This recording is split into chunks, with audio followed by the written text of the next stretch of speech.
Bonjour.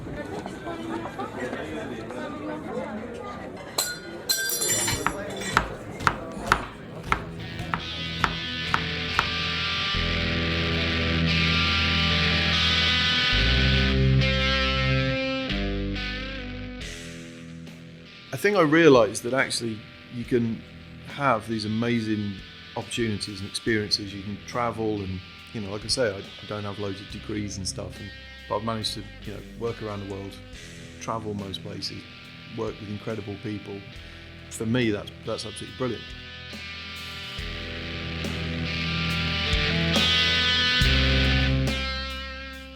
Hello everyone, welcome back to Birmingham Food Podcast, Breaking Bread.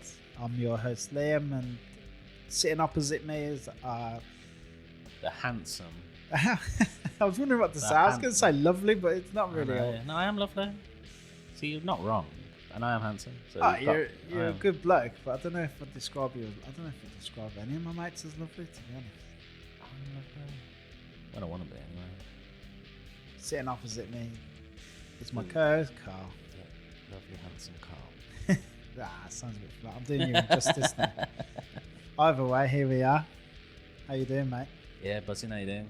Yeah, very good, very good. Glad we got the first episode out there now. This is episode number 2. Yeah. Obviously, if you missed the one with Pip, if you're only here because you love Great British Menu and you like Stuart Collins, go back and have a listen to Pip. I'm telling you, Brummie legend. Yeah. I'm assuming anyone that listens to this is going to listen to the one before. Don't assume, mate. I hope so. I hope they listen to all our podcasts. You know what I mean? I don't know how many we've done. I should look, count. I bet it's like close to 200. No. Nah, it's 200. Maybe. Nah.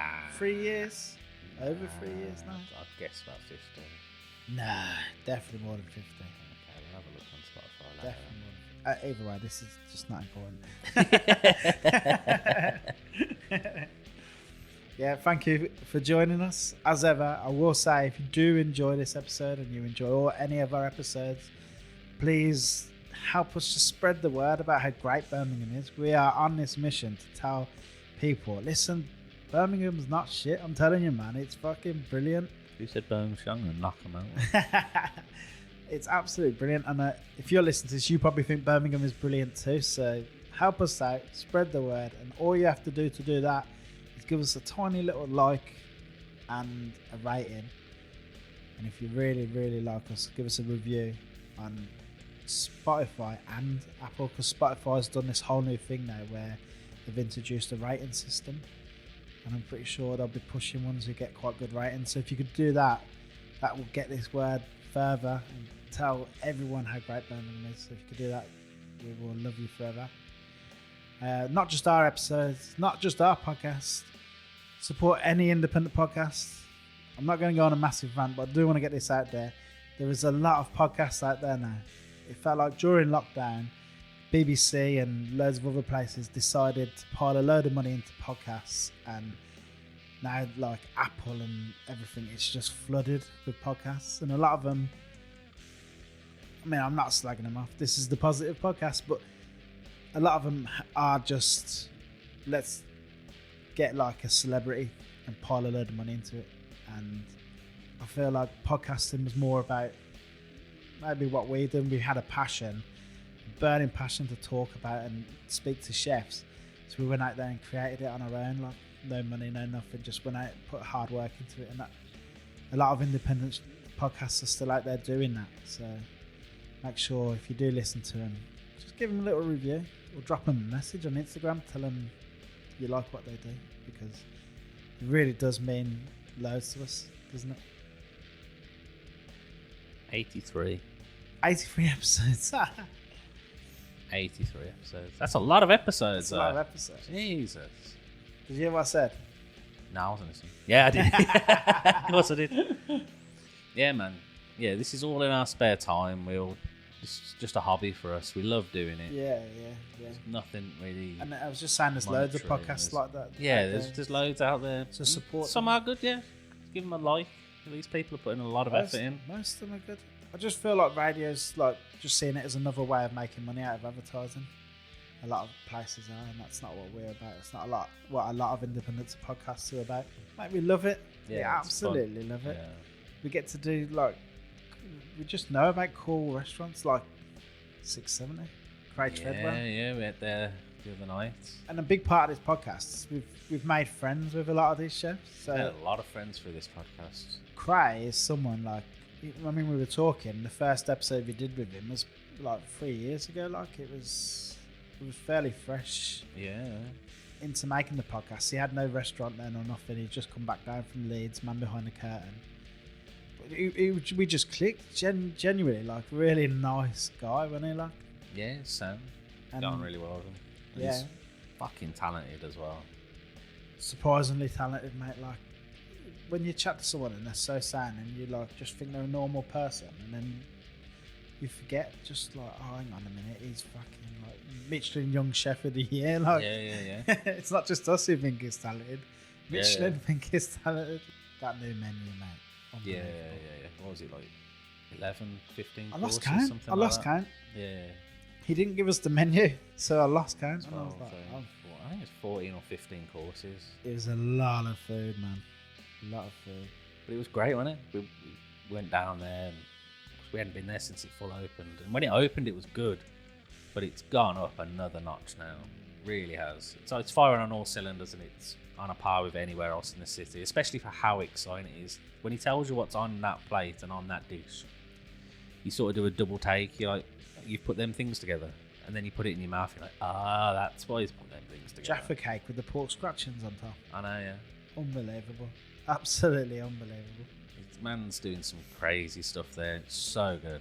But it's not like challenge. It's not like food where like somebody puts like something in front of you and like it's to challenge your palate and it's to kind of expand your mind. It's not that.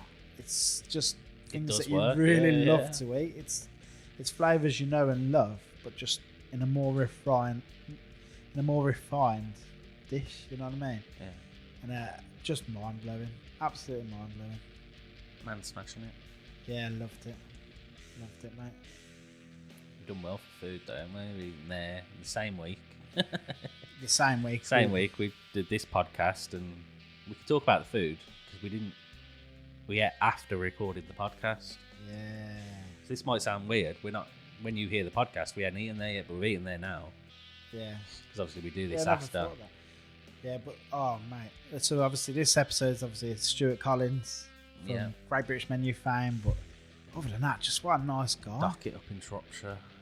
Wow, yeah, really nice fella. Yeah. So interesting his career. He's worked with so.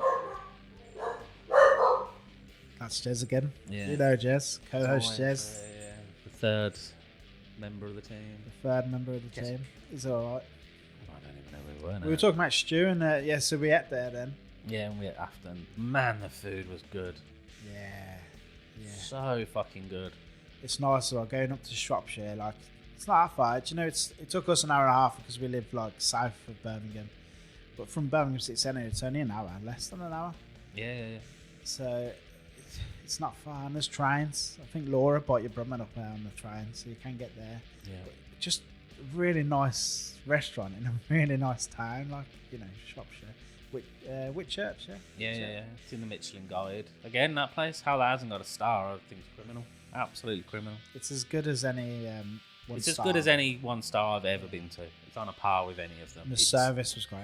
Fran, so nice. Like, most genuine service you'll ever have. Like, Yeah, and it was busy in there as well. And this was a lunchtime Saturday. I mean, they're fully booked. You want to go? I mean, you keep an eye out, but it's fully booked till like July now. Yeah, just really good. But I can see why. Yeah, that parsnip dish was probably. I mean, I know it's January, but I'm pretty sure it's going to be on my dish of the year. Yeah, I'd be surprised if it weren't. It's one of my favourite things I've ever eaten. It was so nice. Really, really good food. Coming from Like someone that who part. doesn't Yeah. I don't even like came parsnip. down. I started eating it, and you were busy taking photos. You're like, I don't really like parsnip, and I was like, mate, you're gonna love this. This is all. I refuse to believe no one would love this. It was just very smart. It wasn't too parsnippy. It's normally the texture of parsnip as well. It kills me. Like, I'm used to like years ago getting like stewed parsnip to death. You know what I mean? Yeah. And this was and the pickled ginger that was in there, everything that was in there, every element of it was just delicious. It reminded me of the Ophine potato dish, which you haven't had, but I feel like this was a good opportunity. It reminded me a bit of the to wind egg it up. at Scotia. Yeah, the egg at Scotia as well, yeah. Sort of had that sort of vibe to it. And that sort of level, it's like that good. Yeah, definitely. One of the standout dishes that I'll remember for a long time, in fairness.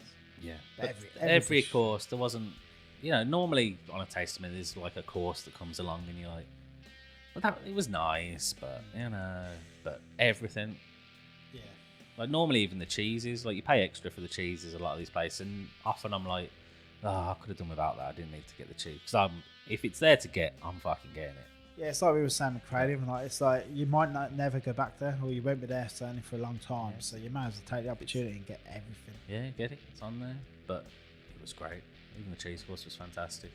Yeah, I did love that cheese. We were kind of fighting over the blue at the end. Yeah. And the wine pairing, obviously I had that with it, and that was fantastic as well. Yeah. Really good. And you know what? The price point, because of where it is, they haven't got the Birmingham prices. Yeah, they haven't got the rent. Yeah, so they can afford to. It's a bit cheaper. So you know what? It's worth that train journey. Oh, definitely, yeah. You know what? You could probably get a taxi from Birmingham there and back, and it'd still be cheaper than going to some places. Yeah, I'm with you. I'm not sure I'd recommend that. But Yeah, it'd be a long taxi, but I don't know. Some people. price-wise, it probably would be. But there's nice hotels there and stuff. If you wanted just a nice weekend, the place where it is beautiful. Oh mate, you have to sell me on Shropshire. I love it up there. Like, stunning. You could easily have a Absolutely nice stunning. hotel, and there's some nice bars around there as well. Book yourself a good night out. Treat yourself. Treat yourself. It was a lovely road trip, and then obviously recording the podcast first with Stuart. It's a great podcast. Yeah. He's done, like, again, I know I say this all the time. Because they all are. Like, we in the position we can cherry pick and we get the people we like on. And we talk to these people, and what a career. You're about to hear about his career and who he's worked with and how his training went. And So who's who, isn't it? Like it's ridiculous. Top man chefs, like unbelievable. Positive as well, like we really. This whole episode is so positive. It's talking about how great the industry is, the opportunities that arise from working in hospitality, being able to travel, the way he treats his staff, I'll call them staff, the way he treats his team, Yeah. the way he's there to just bring people up, but very smart as well, good way of working, obviously 4 day a week, same as everyone else, but He's got it nailed, hasn't he? he does a Really lot has. of talking down at UCB. He really cares about just getting young people. Yeah, the next generation through. That comes up quite a lot, doesn't it? Yeah, it's a big problem, and I feel like the easy option is always to say, how do you fix it? But like, it's not a realistic question. Nobody knows the answer to that. No. And the problem is that everyone's so individual as well. So for one person, it could be, just pay me decent money. And then for another person, it could be, well, I don't like being shouted at. Yeah. Or another person is, I need motivating all the time. So if you can motivate, it's mad, isn't it? Like, it's just know people are the same. And he cares about the industry. Yeah, he really does. And obviously, massive thank you for Stuart for coming on and for having us up at the lovely Docket. It's experiences like that just make all the hard work into the podcast really worth it. Yeah, it does. Some people really admire celebrities. Some people kind of be obsessed with all kinds of things. We admire chefs a lot. Yeah. and visiting their really nice restaurants and kind of going behind the curtain. We kind of feel like we're a little bit part of the hospitality industry without all the hard graft and Feels like- hours. We speak to that many people, it feels like we're involved a little bit somehow, doesn't it? Yeah, but especially when you get invited up to the restaurant before opening, for instance, and we get to have a chat and a sit Well, down. we're free PR as well, so we are sort of involved. Yeah, I suppose. I don't care. Either way, we love it. Yeah. Loved having Stuart on. And I should probably say, if you're here because of Great British Menu, we've had quite a few Great British Menu people on. Yeah, I think, what did I say? That was the 5th or the 6th I'm not person sure, from but Great obviously- British Menu we've had on. It's mental. Cray, we had Cray on, Great British Menu. Cray, Alex. Andrew Sheridan, Andrew Sheridan. Yeah. And Akhtar. actor as well, yeah. So, yeah, if you're here because of that, welcome. And maybe go back and have a listen to them episodes. Yeah, Probably if you're interested in that side of it, we've had plenty of the people on. I'll throw the links down in the show notes. Ladies and gentlemen, Stuart Collins.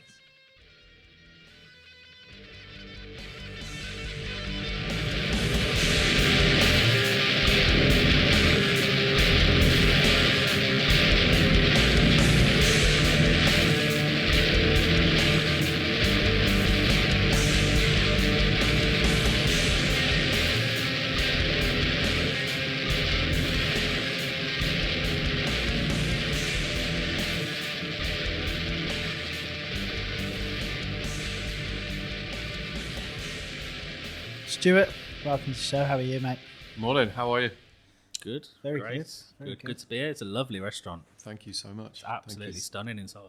Lovely town as well. Like the whole coming up through Shropshire, nice. Yeah, great location, and the town itself. You know, it's for us. It was one of the big things that Shropshire does really well. The sort of independently owned businesses. You know, busy high streets. Yeah, really good. Sort of, you know, that's where we sort of we use a lot of the businesses as well. So it's, you know, really sort of beneficial for everybody. It's really cool. I wonder if it's because, you know, I don't want to just slag off chains, but Birmingham's so chain heavy. I wonder if it's in the villages and towns. You probably know the owner of that shop, or you know the owner of that independent shop really well, so you want to support them. I wonder if that's how it goes. 100%, it is. It's you know, and obviously locality-wise, we're sort of dependent on the high street. We don't have, you know, Birmingham. You've got a massive shopping centre, or you've got sort of districts that you can go to. Here we've got what we've got, right? And yeah, there's obviously supermarkets, but you sort of, in terms of everything else, it's depending on that, and obviously the people that live in the town, they use the town. So yeah, it's really cool. It works well. So we start every podcast, as most podcasts do, just going back to like the beginning. Where did you grow up? Was it around here or? Yeah, so I grew up about 45 minutes just down the road from here, a little village called Wheaton Aston. Just near Weston Park, and yeah, I started basically in the industry as washing up in a butcher shop, proper old school butchers in the village, sort of Saturday afternoons, and then that turned into every day after school, and it was a real sort of boys environment, if you know what I mean. Yeah. Went off shooting and driving, and just it was a real sort of I loved it. It was way more fun than school. And yeah, so suddenly I wanted to be there more and more. And then we used to do pig roasts outside of Molyneux as well. That was sort of, had a little stall outside there on match day.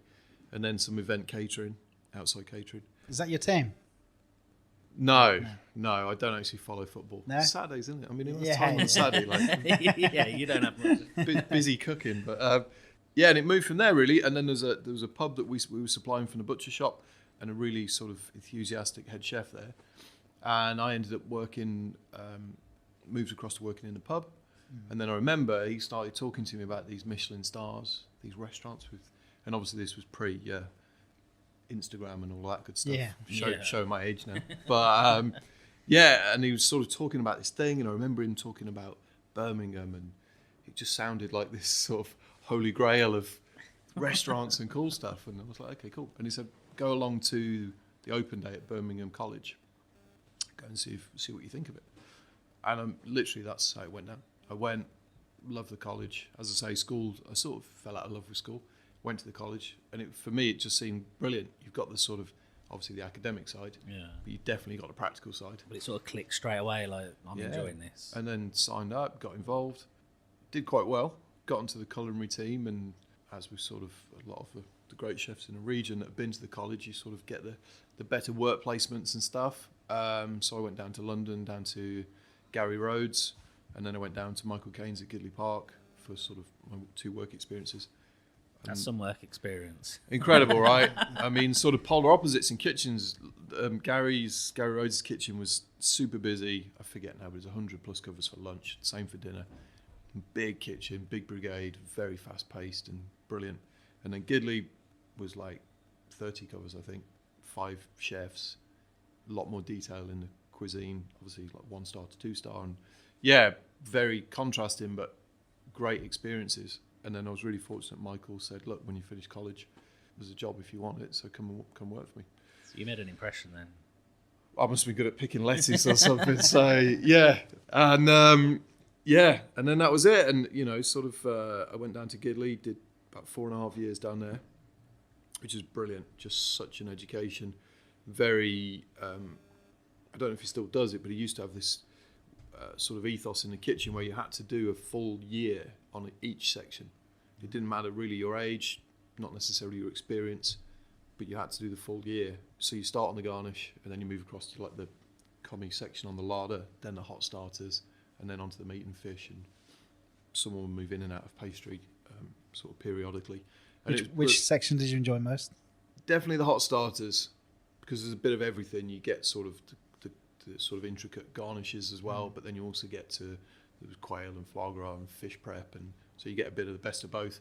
Meat and fish is brilliant, and really mastering the sauces, and even garnish was good fun. I mean, it really was. It was massive, like section, one person, and Michael's dishes are very detailed and lots of components, and you know each dish has got 7 different vegetables and stuff. So it's a busy section, but yeah, you really do master it, and that was the one thing I took from it.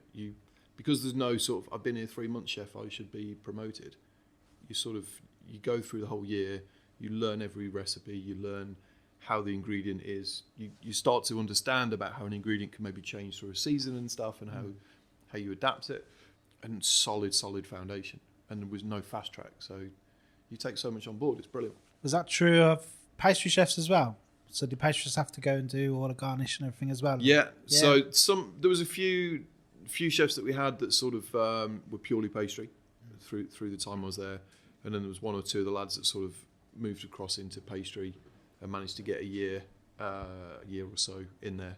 But yeah, I mean, it was a small team. It was very, very family orientated. We all sort of lived on site as well. And I think in the time I was there, you know, the team didn't change. Maybe 1 or 2 sort of came and went, but otherwise it was a solid sort of team. And it became very... I mean, one of the lads when I moved over to New York, he was there as well. We ended up living together for like 3 or 4 years. You know, so we were at college together. So we were at college, then we were at Gidley, and then we lived together in New York. And it was just, you know, knew him for sort of 10 years. Was it fun living all together? Yeah, I mean, it's proper sort of like, I can't tell you what went on, obviously, but yeah, it really was. And for me, it was a brilliant foundation, sort of being, you know, whatever I was, 18 and sort of those next few years. Yeah, it was a lovely way of sort of moving out of home, but not sort of necessarily living totally free. But was Michael like like the dad of everyone? Like yeah, it's a really cool sort of almost like it just sort of, yeah, because there's a lovely team of people that were there, and everyone knew each other, the housekeeper and sort of the GM, and everybody just knew each other. It was a lovely sort of environment, and then a real caring environment in terms of looking after the guests as well. So it all just, yeah, it was brilliant time. And then after that, an opportunity came up to go and work for Gordon Ramsay in London. I've heard of him. Yeah. Who? He's got this little restaurant.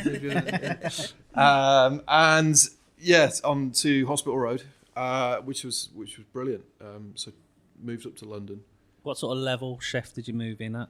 So I went up as chef de partie on the larder, which was an absolute baptism of fire. It was, I mean, that was next level. Yeah, it was so, just the number of things you have to do, and it just, but again, it's not necessarily an overwhelming way. It's just brilliant, good fun, just very sort of super organised, super disciplined, real attention to detail, making sure every single thing you do is like positive and progressive, and you don't really get sort of second chances. There's just no time, but that's what drives the perfection. And it was brilliant. So I did a few months on the larder. Then moved across to the fish, again, big section, sort of doing all the pasta as well, sort of famous raviolis and all the fish prep, and then during service, sort of all the scallops, and yeah, I mean, brilliant, all the sauces and stuff, and brilliant, again, fantastic experience. Another level, obviously, in sort of accolades, but different environment, and yeah, brilliant time. I was going to say, because obviously 1 star's an amazing accolade to get, but then you working in a 3-star, what's the difference between a 1-star and a 3-star kitchen? Is it that much of a jump up in? I think it's definitely the sort of endless pursuit of perfection. Everything you do has got to be perfect. You know, anything you prep, you've got to make sure it is 1,000%, because when you get into service, you know, that's what you're going for. And that's not to say anyone that's in a 1-star or 2-star. It's still, I don't know, I don't think there's many chefs that can give you the magical answer as to what Michelin entirely are looking for. Everyone is driving for perfection and whatever. But yeah, I mean, with Hospital Road, it was very precision, sort of massive drive just to make everything the absolute best it could be. But yeah, brilliant. I think it just sort of then gets in your mindset. And from there, I got an opportunity when Gordon opened in New York. So I transferred across to New York to go as part of the opening team. Opened over there was Restaurant Gordon Ramsay and Maze, massive big kitchen, so 2 sort of cooking suites, one either end, and a big pastry section in the middle, big kitchens underneath, and then kitchens upstairs as well, and then a satellite kitchen in the hotel. So it's big operation, yeah. So a couple of years in sort of the restaurant Gordon Ramsay kitchen. So yeah, we opened, which was fantastic, a real sort of melting pot of chefs and big brigade. Everyone had worked in Michelin Star restaurants. I forget now, but I think there was like 20, some front of house, some kitchen that had come out from London, and the rest of the team were sort of all from America previously. And yeah, real sort of culture shock, sort of getting your head around it. Yeah. Were you there long? 4 years. Wow. Yeah, which is brilliant. So a couple of years in Gordon Ramsay's restaurant, Gordon Ramsay kitchen, and I moved across to run Maze. Again, sort of the first role running a brigade. There was an exec chef above me, which Josh, fantastic guy. Just a good time.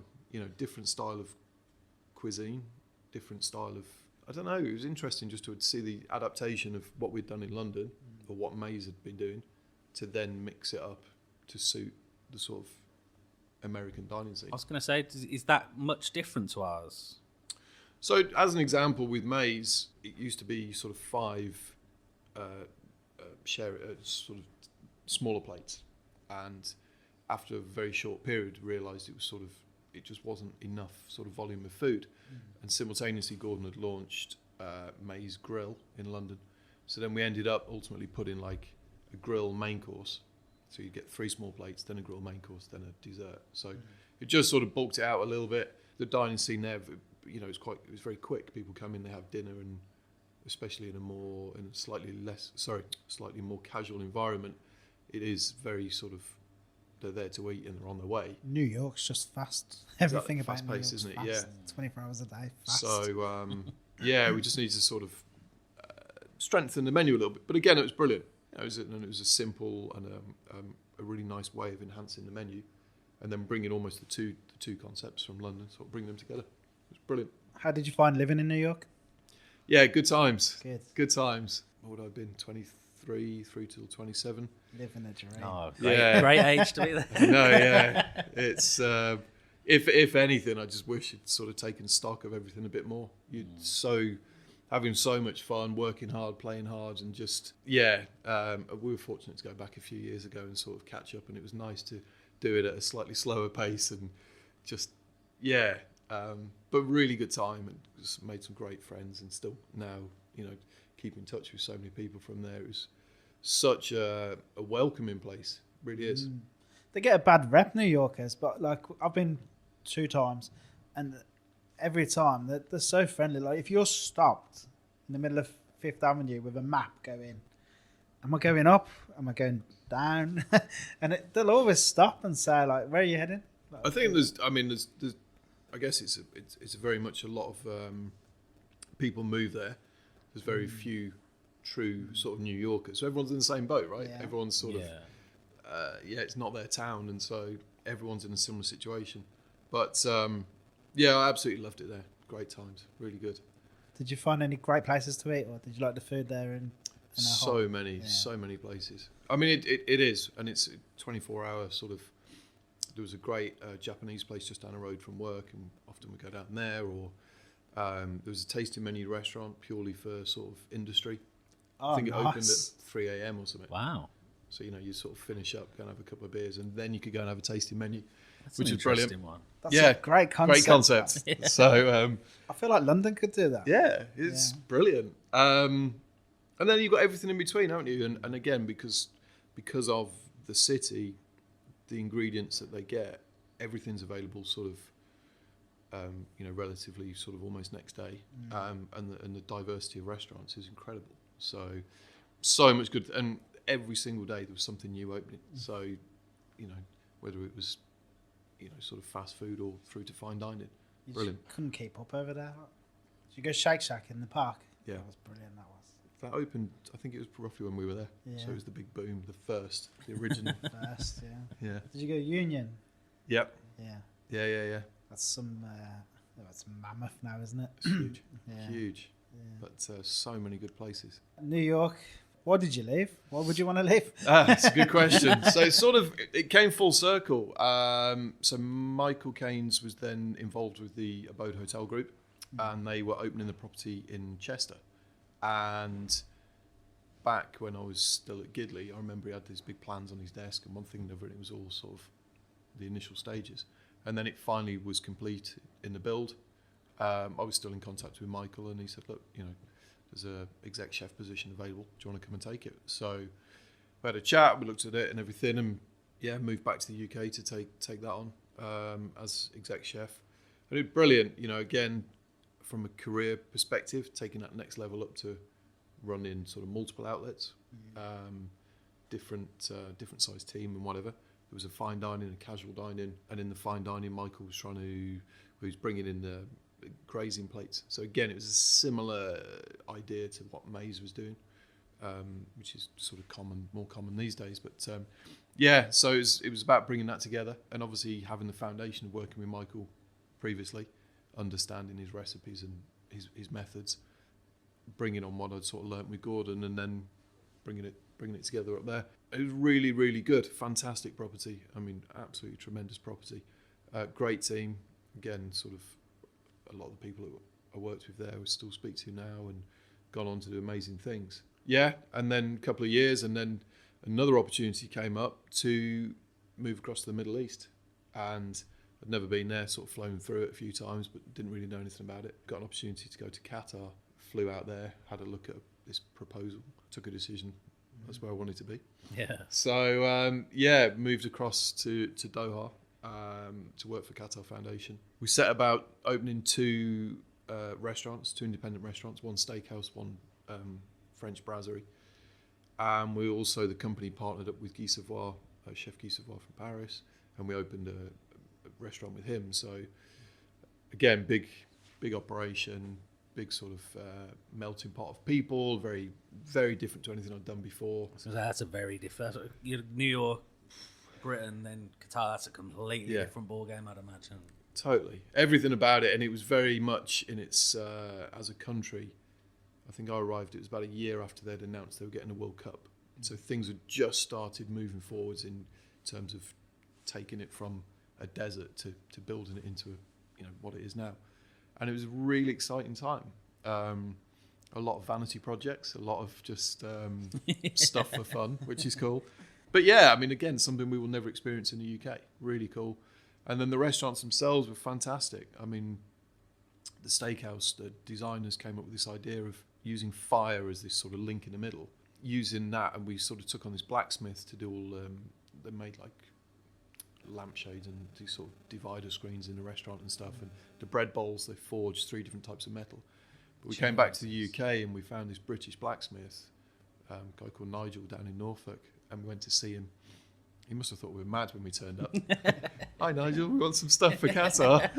And anyway, he made it all, and then we shipped it all out there, and we had this amazing film made. And if you can imagine the synergy of almost a steakhouse cooking on fire, and then you got the blacksmith that uses fire to, and we had this amazing video done, and it was really, really cool. And just, I think one of the biggest things we took from it was when you do a restaurant, yes, there's expenses involved, but actually if you don't just have to open a catalogue and get everything out of a catalogue, actually a bit more bespoke and whatever.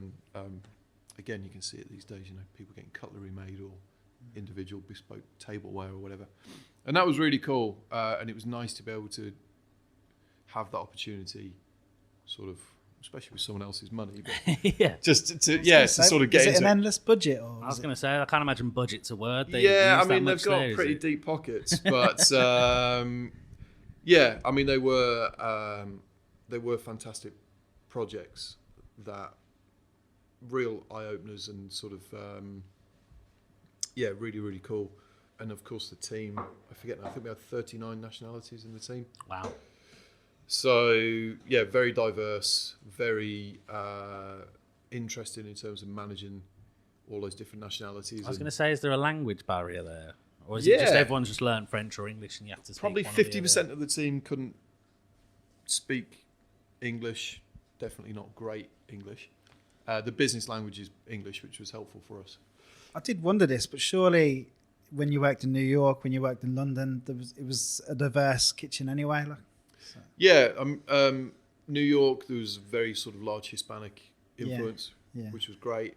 And then, in Qatar, we had everything, sort of Europeans, obviously Arabic, Southeast Asian made a large percentage of the team, less sort of Western, but yeah, it's... How do you go on to manage them individually? Do you have to just kind of learn quick, like pick up on like the sort of differences in like culture, like even like, sometimes frowning can be one thing in some place, and did you just have to learn fast how to adapt? And it is, yeah. It really is. And I'm not going to say it's impossible, but it's very, very difficult because you have, and again, everyone's sort of, if say you come to work in a restaurant in England, it would be managed in an British way, if you know what I mean. Whereas we were all sort of visitors there was no set sort of way. No, exactly. Because it was neither my home nor anyone else's. So yeah, it's really interesting. But again, you learn a lot. You learn a lot about managing people. You learn a lot about really getting the best out of people. Absolutely brilliant time. Just really, really good.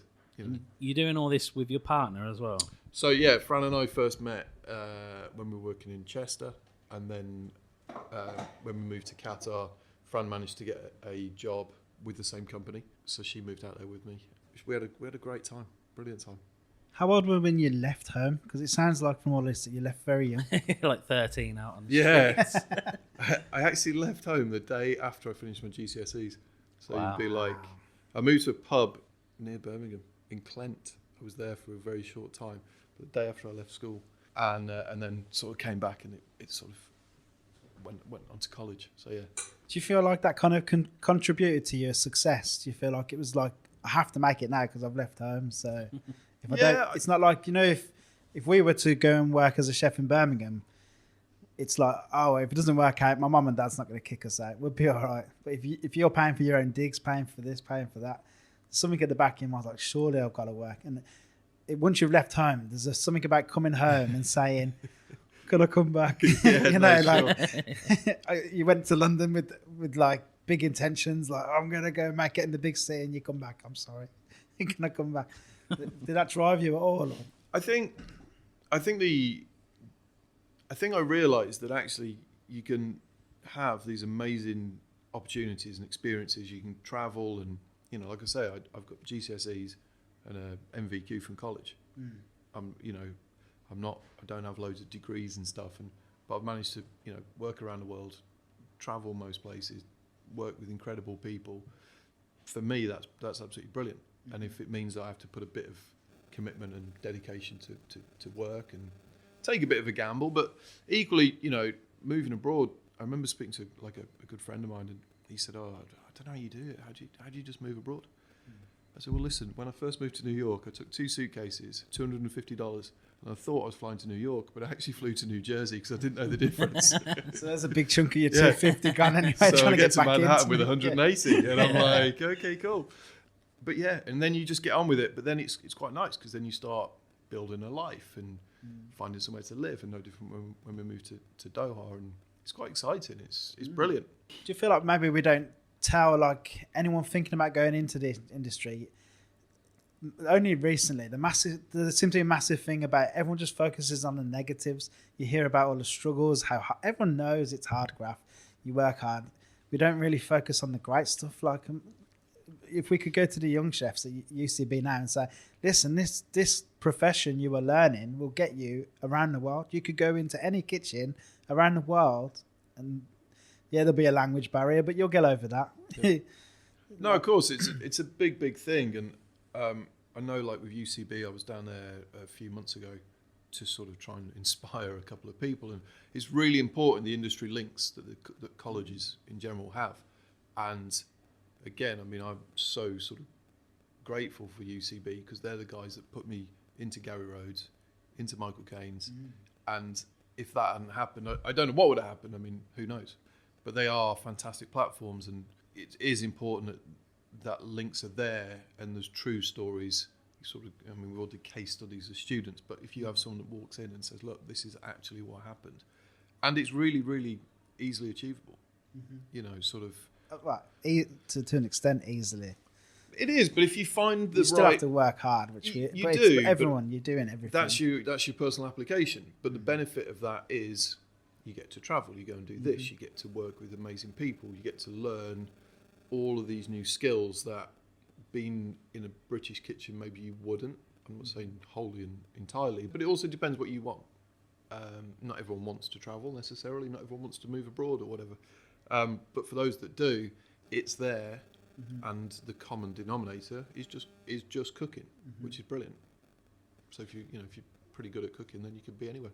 And even before you get to UCB, because most of the people in UCB have already decided they're going to join the industry, but to the 14, 15-year-old who's going to their school advisor, career advisor, it'd be nice if there was some positive stuff out there for them so they could see it. So they're not just watching something negative about, oh, it's really hard. Yeah, it's long hours. You're going to miss most Christmases and birthdays. Yeah. Everyone knows that. But if there was you're going to be part of a team, you're going to have a career, which if you choose to be in it, you'll be in it for life. Yep. When you do get to the top, the financial benefits can be there. You could be your own boss one day. And I don't feel like that. So what would you say to someone who is 14 just going to meet the career advisor? I think one of the hardest things, or one of the most frustrating things with career advisors, I never went to a career advisor and no one ever sat me down and said, you can be an astronaut. Yeah. They said, you can work in the local whatever. And they look at the immediate, and I get that, and I appreciate in terms of they're there to sort of facilitate the local surrounding areas, but there was never that massive aspirational, and I really wish someone would, and I feel if a 14-year-old sat down and said, Miss, I want to be an astronaut, they'd be, all right, calm down, But why? I mean, it's ridiculous. That's wrong, and you're absolutely right. There's sort of not the negativity, but the reality is, anyone can have anything if they apply themselves. And in terms of our industry, it's incredible. Really important with our industry that you find where you fit. There's nothing right or wrong in not fitting in any sort of sector. It is so diverse that, sort of more fast-paced, more casual dining might suit somebody, or really sort of intricate tweezer work with your earpods in, that might suit someone else, but it's not for the same person. And it's really important that you find where you fit, so then you're comfortable. There's nothing worse than sort of working somewhere where you're either sort of bored or it's pushing you beyond your comfort, and then you hate the industry, because that's not. It just a certain environment doesn't. But that's no different in any industry, surely. No, it does seem like one of them industries where it doesn't matter about your background. You can come from any level, any place in society. You don't have to have a silver spoon in your mouth. Quite the opposite a lot of the time with a lot of chefs. It's anyone can be that level if they apply themselves and do it. The opportunities are there for people. 100%, and I think again that is one of the hardest things with getting people into the industry is you don't need any qualifications. So therefore, it is that sort of default. Oh, you didn't do very good in your exams. Oh, there's a pub down the road looking for somebody. And again, you don't necessarily need to be an A-star student to come into it, but it deserves a bit more appreciation, And I think the kitchen is getting there, but front of house, they've still, in the UK, it's if you're a student, you get a bar job, or you go across to France and that, you've got to be qualified. You've got to.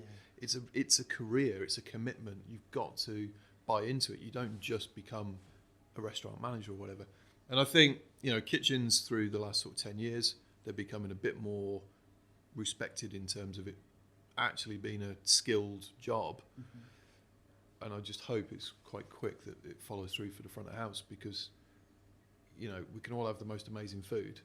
If you have bad service, you will not go back to that restaurant. Yeah. If you have great service and average food, you will return. So, can so many chefs get it wrong because they just trying to bang out this amazing food, and then service is compromised or not on the same level, and as a diner you'd left just thinking what is going on here? But that's also to do with the skill level that's coming in, or the aspiration. So you mentioned a few big name chefs that you worked for before. Do you have one of them that's you could call a mentor, or one that inspired you?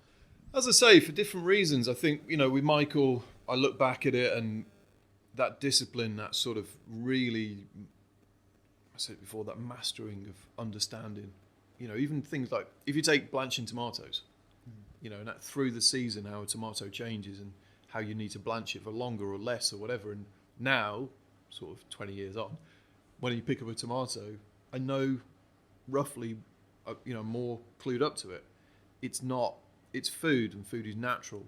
And so it's not sort of, you've got to look and feel and understand what you're doing. And so working with Michael, you really understood that. And now, as I say, when I pick something up, when I look at something, it's already in the mind, his processing of what's happening.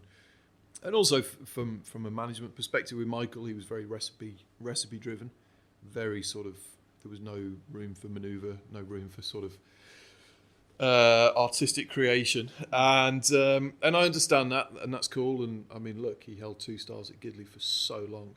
There's a lot to be taken from his management.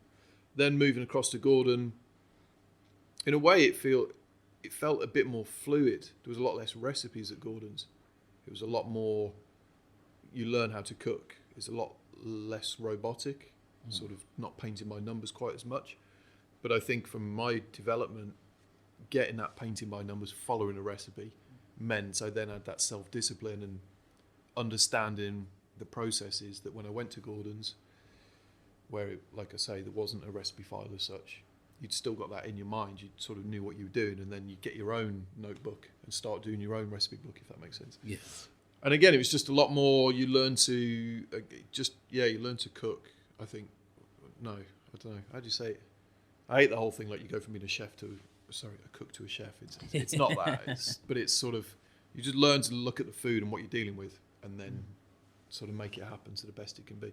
So yeah, different things from different kitchens, and then again, even sort of the most people I look at now are the ones that I worked with, and I think those that have gone on to either get, well, not even just stars or anything. I've got a great lad that I worked with in New York, and he went off and opened a burger truck, like a burger van, and that's brilliant. I love seeing it because he's got the same commitment and dedication to making the burgers as he did when we were banging out 2 Michelin Star food. Well, there's very few things more pleasurable than just picking up an amazing burger and eating that.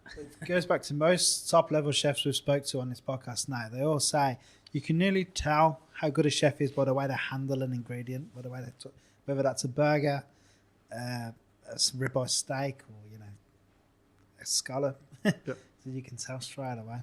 No, for sure. And I think it's, again, we've all had sort of bad burgers, and we've all had good ones.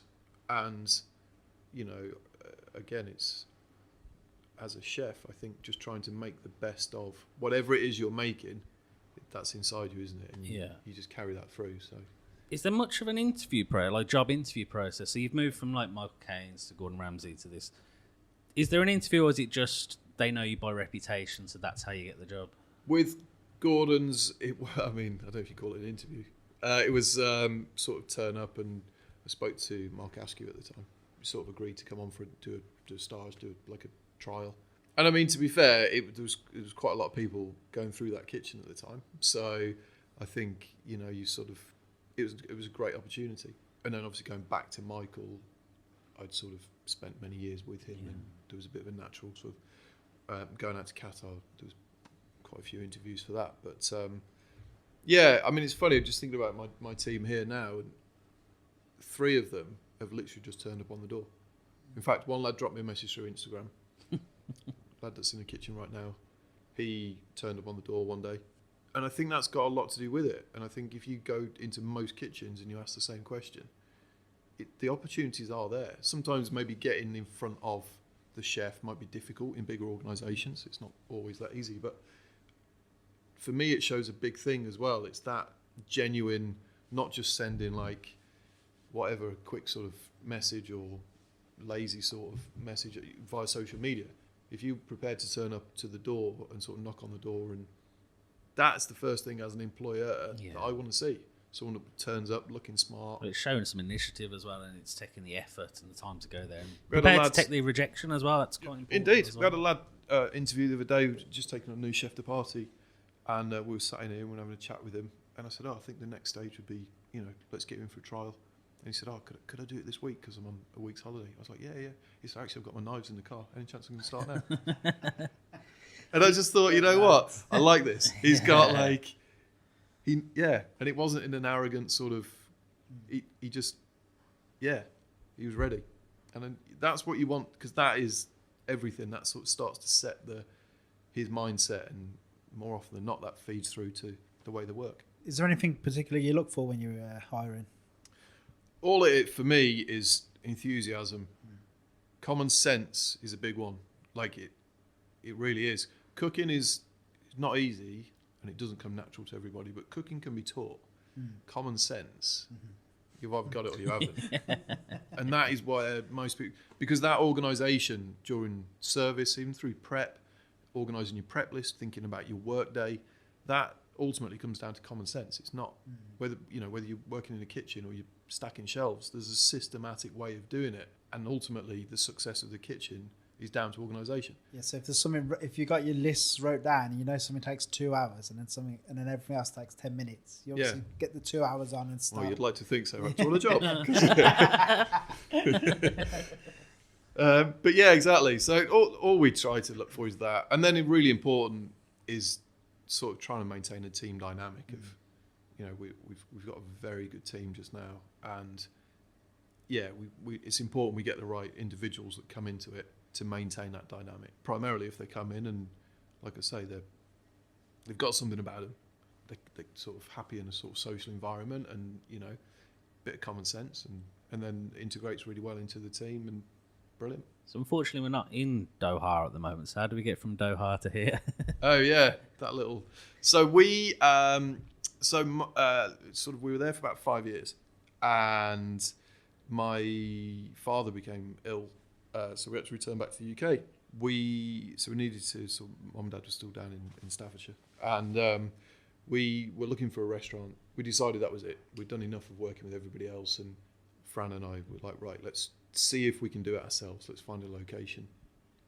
And so we started looking around. Fran's family are from North Wales, so we were looking in Shropshire, being halfway in between, but we were also thinking, okay, what about a city, or certainly a larger town, because footfall and one thing and another. So whilst looking in Shropshire, we were also looking in Birmingham. Purely coincidentally, there's a property that came up in the Jewellery Quarter on Franklin Street, and I remember, and I saw it, and I sent a picture of it to my dad, because he used to work in Birmingham, and I sent a picture of it to him, and I said, do you know this place at all? And he said, you know what, you never guess what, it's right opposite my first factory. Right. So it's like literally right opposite the street. Anyway, so we went to have a look at it, and unfortunately we couldn't quite make it happen. We just couldn't quite bring everything together in time to make it happen. But it's a great location. It's gone on to be something else that's fantastic. We looked and looked and looked, and we couldn't really find anything else. We were literally sat in a pub one night, and on one phone we'd got properties and restaurants and stuff for sale, and the other one was like jobs, because we got to that point of, right, we need to start getting some money in. And then this came up, and we said, let's go have a look at it. And to be fair, we walked in, and it looked like a florist. It wasn't operating a restaurant, but it wasn't really our style. But you can see beyond that. I think it's always really important. And then, massive positives of being able to tap into sort of local supply chain, and direct is really important to us. One of the big things that we sort of learned in Doha was amazing budgets. And I flew to Paris one week with Guy Savoy, and I met him at Runge's Market, and we went to his veg supplier, and we got 2 cases of everything. One case went to his 3-star in Paris, one case came on the plane with us back to Doha, and we had dinner in his restaurant one night, and then we went back to Doha the next day, and he made the dinner, and it wasn't as good. And long story short, whatever happens, I'm not clever enough, as we've established, but is something happens to your produce when it travels. And we all know that everyone drums it into you, use local, use fresh, But actually, I just thought, if Chef Guy Savoy in this immense kitchen, like we'd literally been and got the produce, I saw the 2 cases, there was no magic that happened it. If he can't make it happen, then little old me has got no chance. Yeah. So then jumping forwards to being in Shropshire, that really drummed it home that we need to use, and we all, as I say, we all know it, but it just really, we need to play to our strengths and use local produce. Was he trying to prove a point, or was he just genuinely just doing an experiment? No, I mean, that was the supply chain, because being in the desert, there was nothing. Everything was imported. Yeah. And, we were fortunate that the company imported from Ramsey's. There were many other restaurants in the country that sort of, Dubai is a big supply chain, obviously. So it sort of come through Dubai and different brands or whatever. But a lot of the stuff came in direct from Paris, which was amazing. But you're also then at the mercy of what gets sent. Yeah. So it's fine when you're there cherry picking which box of girolles you want. But next week when it turns up and So when you say about the locality of the food, do you mean, because like we always laugh at this because the UK is so small, like everywhere's local. Glasgow's local, really, on the grand scheme of things. What do you mean by is most of it Shropshire or? We try, so we're like right at the north of Shropshire. Sort of Wales is a mile that way, Cheshire's a mile that way. So we do go across a little bit into North Wales, a little bit across into Cheshire, just because of where we are. It makes no sense to purely focus on Shropshire and head 40 miles south when 10 miles north. But you're talking very local then. Yeah. But never at the compromise of quality, and that's not sort of knocking any producers that might be listening that are local. But it's difficult. You're not getting scallops in Shropshire. No, indeed. We still have to, but things like all the rapeseed oil and the guys that we use for that, it's all grown over in Ironbridge. And Rupert literally hand bottles every single one. So as he's filling the bottle, he's looking at the clarity of it. He's looking at, is it consistent, one thing and another. He knows it's a very sort of primitive setup, but actually it's all that you need. And the oil is absolutely superb. Again, all the veggies and stuff. We've got a great veg supplier who goes to all the local farms. So when tomatoes are in season, he goes to the tomato farm and then whatever, and goes to the asparagus, and they'll pick up, they do all the legwork for us basically. And it's all super, super fresh, and they bring it down to us, which is superb. Meat, we just had venison on sort of pre-Christmas, straight off Eaton Estate in Cheshire, and it's brilliant, just as local as we can get, without sort of the compromise on quality. I think I asked that question diverted from the original question, which was we were talking about how we got set up here. And I think you got as far as you wanted to source local ingredients. What was the genuine next? You found this place, and then was it just opened it and people swarmed in? No. That would have been nice there. Yeah.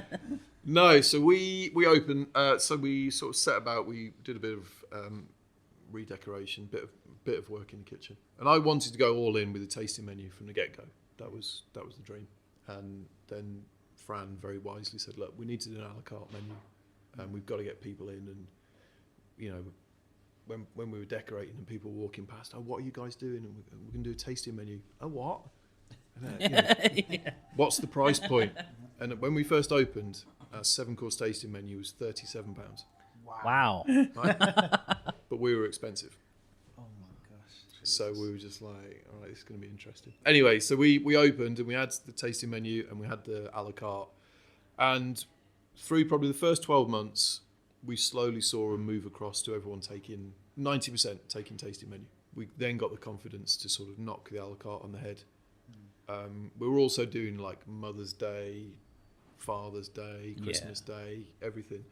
And again, the difference when it is your business and you've got people to pay and bills to pay and, sort of not massive backers or anything to rely on, you have to, sort of make the business work. And then, slowly but surely, we've moved across to exactly where we want to be, which is the tasting menu. Really dialing in on each dish, making sure that everything's as good as it can be. Minimising food waste was a big one. The great thing, not with people moving across the tasting menu, yes, it moved more towards what we wanted to achieve, but equally, it left us with a load of sort of whatever rare breed meats or wonderful fish that was left on Saturday night that were then thrown in the bin. And whilst there's a financial side to that, it's also just morally really wrong. Yeah. So that we're sort of pleased to be able to knock that on the head as well, because that's not an enjoyable thing to be going through. So and now we're sort of 4.5 years we've been here. The restaurant for the last since sort of lockdown, we've been fully booked. We're fully booked now through to pretty much July. Amazing. Which is amazing. A team of 14, I think we've got. Which for the first year there was 3 of us. So it's been a real development, and even the restaurant itself has just gotten better, and we're really happy with where we've got to. How did you adapt from going from chef to business owner?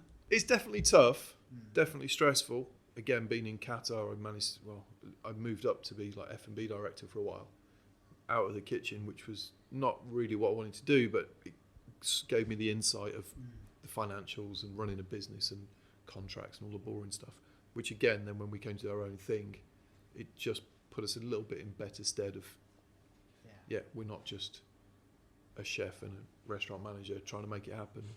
We sort of got a better understanding on how business works. It becomes a bit more personal to you when it's your own, that's the thing. Very much. No, very much. But I think really we spoke to a few restaurants, great restaurants, and everyone seems to go through a similar thing. That whole development, the first year, you just chuck everything at it. You open all the time, just trying to survive. Firefighting, isn't it? Just trying to put out fires left, right, center. You've got a budget. The budget is blown out of the water. There's no money left in the pot. You're desperate to get people in. Yeah. You're desperate to show people what you can do. You're desperate to, get people to believe in what you're doing. And I think now that, when we look at the reservation diary, we've now got regulars, people that come once a month, once every 2 months or whatever. That is incredible. That is amazing. And it feels great that we've achieved it. It's nice that we're now developing the team. Felix, that's in the kitchen, he started with us in 2018. He's been off and do a few stages, fantastic restaurants. And then he's now come back as like senior sous chef. Want to get him up to like a head chef position. Anna's in the front, similar thing working with Fran. And that's now really important to us, that we can build that next generation, give them the skill set to hopefully stick around or go off and do their own amazing thing. I mean, who knows? But must feel like a huge responsibility now to have like your team. You got to look after them. Yeah, it's quite nice though. It really is. It's nice that the diary is nice and full, and it's nice, especially just now, to be able to say to the team, look guys, you can see the business on the books. Your jobs are more than safe and secure right through up until July. And the only reason it's July is because the booking system is not open beyond. And we don't take it for granted one minute, but it's really nice to be able to say that to 14 people. And then you have like 4-day weeks and good breaks and stuff. 4-day weeks, Christmas we shut for 3 weeks. Oh, amazing. So that everyone gets Christmas and New Year off. They work their socks off through the year, and so many years that we've done it where you work in Christmas Day or you get one off Christmas Day or New Year. I mean, again, it's fine. But for us, we just we've got a little one as well. So we now, that's what we want to do. We want to be at home opening presents at 6 a.m. with a very excitable youngster, and the team can enjoy the same. And then when they come back in January, it's full throttle and off we go. It's nice for him. Is there anything now you wish you knew when you open? Don't open a restaurant. No, not at all. Yeah, you're always learning, right? And there's always things you could have done better, and I don't know, because it's also very much about the time. And I was going to say, something like even just investing more maybe in the property, or we really focused on things that people used. So we made sure we had great glassware. The plateware was nice. The cutlery was nice. It took us a couple of years to buy new chairs. We've only got 40 seats, but it's a big investment that when you've got to replace them all. We changed all the tables and stuff a couple of years back and had the place redecorated. I mean, I'd have loved to have opened the way it is today, but I guess like anything, you grow into it, and every time someone did walk past and sort of has a bit of a dig at you, you become unnerved. And I think one of the biggest things of going from working with somebody else is no different with the food you produce. When you're a head chef for somebody, you make it and then you give it to the exec chef and you get the seal of approval one way or the other. when it's your own, that isn't there. But then when it's your own restaurant, everything, you know, the lights, the menu paper, the cutlery, the uniforms, the music, the toilet paper, you name it, people will criticise it. And suddenly you've got to think of all these things, and you have to take that approval in the first instance and then hope it's what everyone's looking for. It's crazy. Do you read TripAdvisor? Yeah, we do actually. We read all of them. We're very fortunate. There's only a couple of, I think it's 3 stars, unless anything's gone on yesterday. I haven't read it. Unless I'm going somewhere new, I don't bother. Like, you know, if you're going on holiday or something, I tend to rarely read it. But I think we always read all the reviews that our reservation system as like a follow-up email thing. And, you know, we do look at every single one, not because we sort of, you know, focus on all the negatives, but it's really important to us to keep our finger on the pulse. And even if someone has got a slight negative, someone said the other day that dinner had been great, everything was great, blah, blah, blah, they were just a little bit cold. I mean, you know, it's absolutely freezing at the minute. We're in an old building. We're not blessed with, like, the most efficient heating system. It's on full whack. I mean, there's not much more we can do, but we can go out and we can get another little heater. And so rather than getting all upset and sort of negative about whatever someone's saying, we just want to make it as good as it can be. So if there's small gains that small changes we can make, then the best way to find that is through actually looking at a negative, and rather than getting all like, oh, they're talking nonsense. I think that's a great way to use TripAdvisor. I know it's got a bad rep, and most of the time it is a cesspit, but it's the wild, stupid stuff most people ignore. Like, if I read something and you can tell it's petty, you can tell the person's gone in a bad mood, they didn't want to enjoy the meal in the first place. You tend to ignore that, but then you can look at, like as you said, if 2 or 3 people came in and said it was a tiny bit cold, you say, oh, maybe it was cold. You know, yeah, it's a good way of using it. It's smart. Yeah, and I think anyone that reads these review sites these days, also, now they've been around for so long, everybody knows to filter in their own mind, filter out. You know, and it's also, you know, keyboard warriors. Everyone gets a bit excited and adds an extra 10% on actually what happened. Because everyone thinks they're a critic now, and they can write what they Some like. people just go for the wine. Like, as soon as I asked that question, I thought, do you know what, I shouldn't have answered, but I'm really glad I did because you answered it so well. But I thought, because, you know, Paul Foster obviously is famous, but I feel like now people go on there and write absurd stuff just so that he'll read it out on his podcast or that he'll react on Twitter. Or so for sure. I shouldn't have really said. I mean, it's no. I mean, look, it is what it is, and I think for most, as I say, for most people that do read them, anyone that does use review sites also knows to filter out. You got to look for the common threads, right?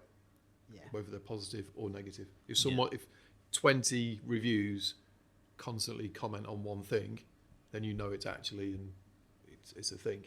If one person says whatever, it's a personal opinion. Yeah. How did the TV work come about? Instagram.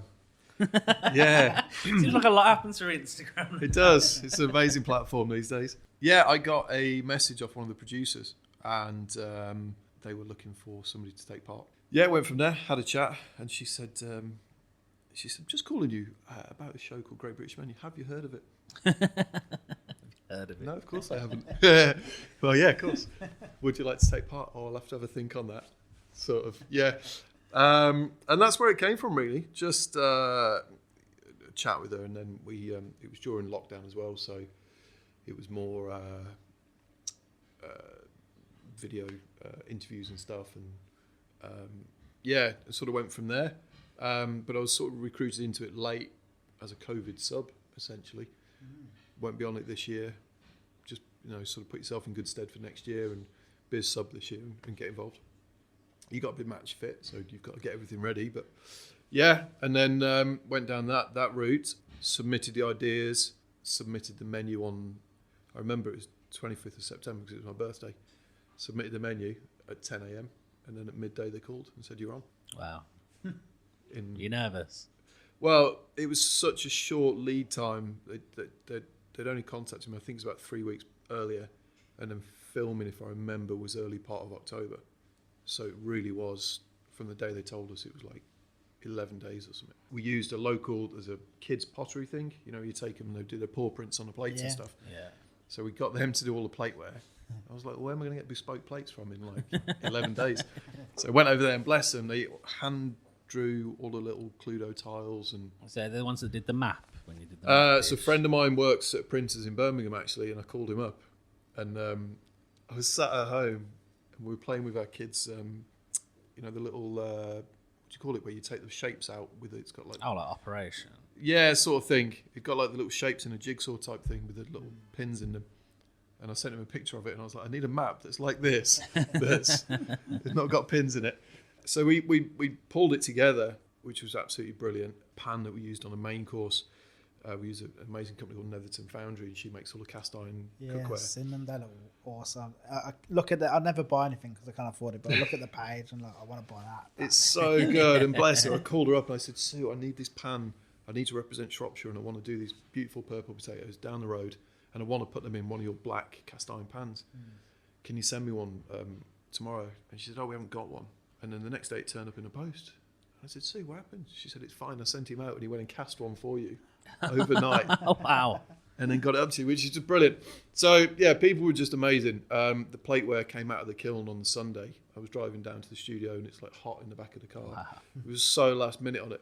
And then it all leads to, we kept saying, right, we must watch a few episodes in detail. Like, we all watch GBM, but it's sort of on, and you take notice of the food, but not the surroundings. Yeah. We just never got around to it. I forget where it fell now in terms of lockdown, but I think the restaurant reopened around the same time. So we're busy trying to get the restaurant open and concentrate on GBM menu and stuff. Never got time to rewatch any episodes, and before I knew it, stood in the studio, sort of canapes are on the pass, and you're like, right, we're off then. And yeah, brilliant experience, really cool. Is it genuinely competitive between, like, you won the Central region, didn't you? Yeah. Last year. I think we got a really good group. Shannon was great, Liam brilliant, Sabrina's food exceptional, and I think we got a really, really good group. That sort of, it was competitive, of course it was, but actually I think we all equally understood that, yeah, I don't know, I think you just go and you do your own thing. For me, you've already submitted your menu, they know what you're doing, you've got your props. I mean, there's very little, not deviation from the plan, but you're set, you know what you're doing. You know, you can't just change a dish on the day or whatever. So afterwards you just go in and cook your socks off, and that's all the competition you need, right? You go in feeling confident, you've got a good link to the brief, and you stand behind your food. But no, it was good fun, really good fun. Do you find it's a great advertisement for your restaurant as well? Like, do you go on the next day and you're like, I've got like an extra 10,000 followers? And so we're talking to the producers, and they said, look, just make sure your website's sort of up to speed, because it's going to get busy. So we called our IT guy and said, look, this is going to happen, blah, blah, blah. How many people do you think? And he said, well, you got bandwidth for about 10,000 hits. So I was like, that's a lot of people, right? Like, that'll be fine. Anyway, within like 10 minutes of the show airing, the website was down, one thing or another, 144,000 people had been on the website. I'll watch that show and I'll sit there with my phone ready to look up who's. So I'm like, I haven't heard of that one. What's that restaurant? Yeah, Start it's looking just unbelievable. The response was like so overwhelming and brilliant. I mean, truly brilliant. The bookings just flew. I mean, it's a massive positive thing, and it's difficult today, isn't it? Trying any marketing. You know, there's so many social media platforms, but I was talking to one of the younger team members and said, you know, within your house, you know, probably her and her sister is on like Snapchat and, I don't know, Instagram or TikTok or whatever. Us oldies now are on Twitter and Facebook. Yeah. And then mom and dad are on newspaper and radio. So from a marketing perspective, where do you target? I mean, you cannot be on every single platform. You've got to find the market you're going for. And obviously with the TV, I mean, it's just such a massive advert. I mean, it's incredible. I think it's 3 million people or something watch it. Well, I remember watching, I was like, I looked you up as soon as you were on there. I was like, right, I'm going to this restaurant. I put it on my list of restaurants I want to go to. Yeah. It's just like, great because you got to say most of that 3 million are like balls deep foodies, and they like, you know what I mean? Yeah. Fanatics like us. Like. Cause it's one of them shows, it really does have some of the best chefs in the country go on. It's still took very seriously.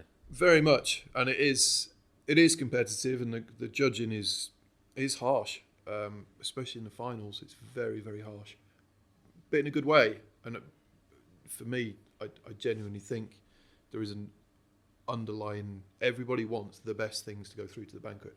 And I think even the chefs that don't get the stuff to the banquet or don't do particularly well on any given day, most people will hold their hands up and say, you know what, actually on the day your dish was better, or that deserved to go through, or whatever. I think it's a tough process, but I think it's pretty cool. Good for the town as well. Yeah, amazing.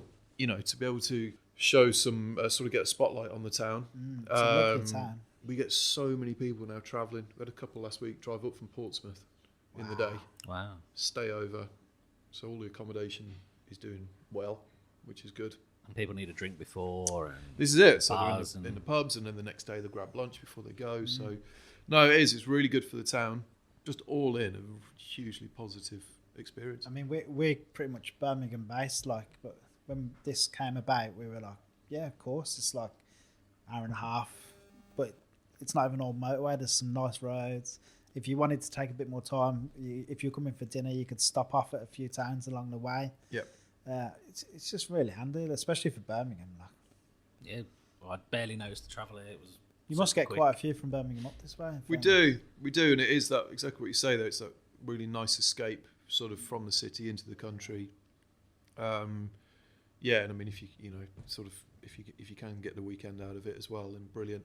You know, you could almost post work on a Friday. You could get up here, and yeah, it's not that far, and it's a real good escape. We're kind of coming close to the time where we have to make a. I just want to ask one before you go. You said you were nearly in Birmingham once. Is there any plans ever to open a restaurant in Birmingham?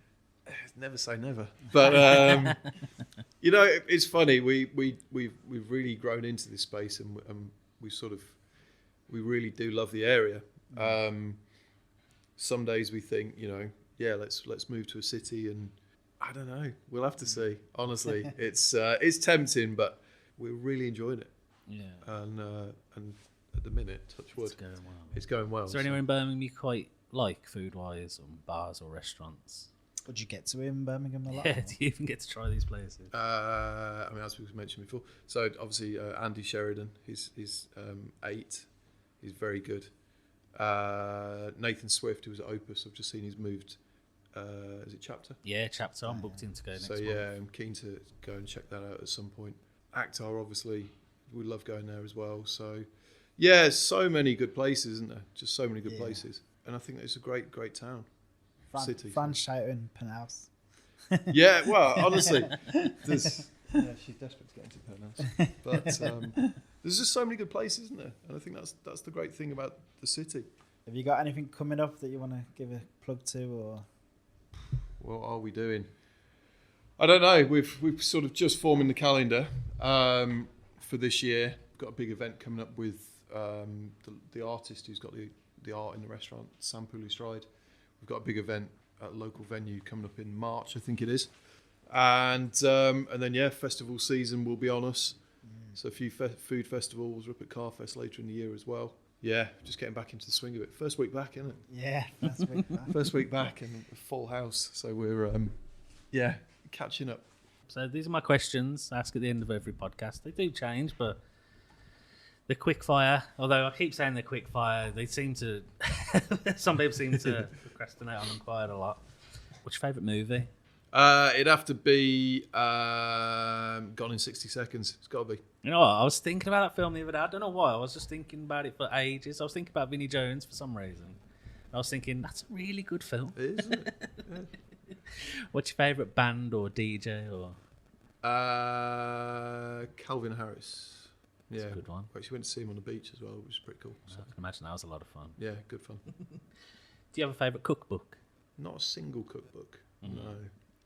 Probably favourite sort of... I love Anthony Bourdain's book. I just think it's very sort of kitchen memoirs, and I know it's not a cookbook per se, but it's a good one. What's your favourite alcoholic drink?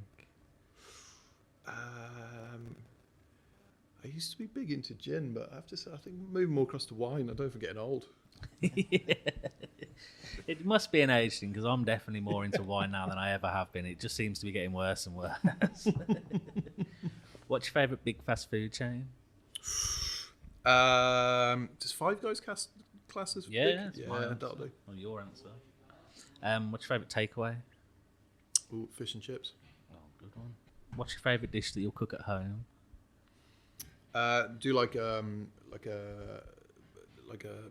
salmon with sesame and ginger and then like a dashi with some noodles and stuff. Light. We try to eat healthy at home, and that's loads of flavour and just great.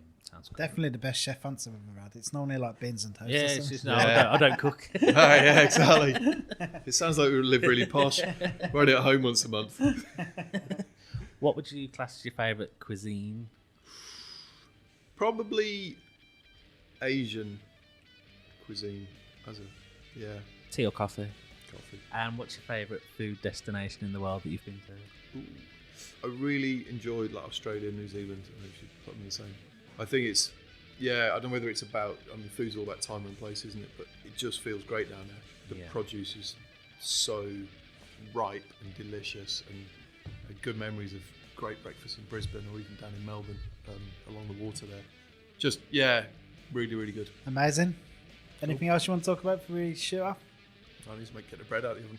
Get the bread. Good man. Thank you very much. Thanks Thank for you inviting so us much. up here, and thanks for your time, and really Wonderful. appreciate it, Stuart. Thanks for the chats. Thank you.